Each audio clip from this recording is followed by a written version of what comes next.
नमस्कार साथियों, स्वागत है हमारे चैनल पर। दोस्तों, आज जो मैं आपसे कहना चाहता हूँ वह यह कहना चाहता हूँ कि मौलिक अधिकारों में एक अधिकार और शामिल होना चाहिए। बहुत ही ज़रूरी अधिकार है। कहीं महिलाओं का, पुरुषों का, न जाने कितने बच्चों का, कितने परिवारों को इसने उजाड़ कर रख दिया है। महिलाओं को वेश्यावृत्ति के मार्ग पर ढकेलने वाला यह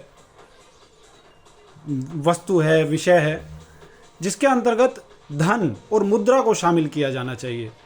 देखिए दोस्तों, जैसे जीवन के लिए जीवन का अधिकार, आजीविका का अधिकार, धार्मिक स्वतंत्रता का अधिकार और जो जितने भी अधिकार दे रखे हैं भारतीय संविधान में, ऐसे ही मूल अधिकारों में मूल शिक्षा का अधिकार दे रखा है। और ऐसे ही एक अधिकार और जोड़ना चाहिए, जो वह यह है कि एक सीमित आय का अधिकार हर स्त्री और पुरुष को मिलना चाहिए।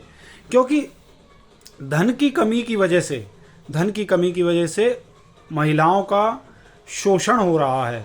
और महिलाओं के पास में जब धन की कमी आती है तो वह, सभी नहीं लेकिन ज़्यादातर देखा गया है कि धन की कमी की वजह से महिलाएं देह व्यापार में भी कूद उतर जाने के लिए मजबूर हो जाती हैं। लेकिन यदि सरकार एक लिमिटेड, जैसे कई देशों में तो एक सीमित रोजगार भत्ता दिया जाता है, बेरोजगारी भत्ता दिया जाता है, और भी बहुत सारे वो दिए जाते हैं, इसे मौलिक अधिकारों में शामिल करना चाहिए, ताकि कोई भी महिला या पुरुष धन की कमी की वजह से, या कोई बच्चा या कोई बड़ा या किसी के परिवार धन की कमी की वजह से उजड़े ना।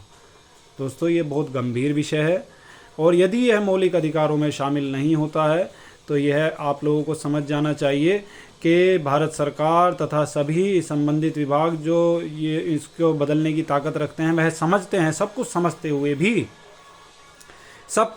हुए भी धन या मुद्रा के मौलिक अधिकार को मौलिक अधिकारों में शामिल इसलिए नहीं करते हैं क्योंकि वह चाहते हैं जो अव्यवस्था फैली हुई है वह ऐसी की जस की तस बनी रहे, जिससे कि उनको लाभ प्राप्त होता रहे और वह यह शोषण चलता रहे। दोस्तों, जैसे प्रकृति ने सांस लेने का अधिकार दे रखा है, जीवन का अधिकार दे रखा है, और प्राकृतिक हम जो जल मौजूद है, जल को पीने का अधिकार दे रखा है, ये मानव की मूल आवश्यकताओं के अधिकार जो मानव के मानवाधिकारों में शामिल हो जाते हैं, ऐसे ही धन भी एक मानव निर्मित वस्तु होने के बाद भी यह मूल अधिकारों का हिस्सा बनना चाहिए। क्योंकि आज धन बहुत इम्पोर्टेंट हो चुका है और न जाने कितने परिवारों को उजाड़ने की वजह बन चुका है। बस मैं यही आपसे कहना चाह रहा था। दोस्तों, धन्यवाद, आपने मुझे सुना। हमारे चैनल को लाइक, शेयर और सब्सक्राइब करना ना भूलिएगा। और इंडिया पाकिस्तान वॉर जारी है।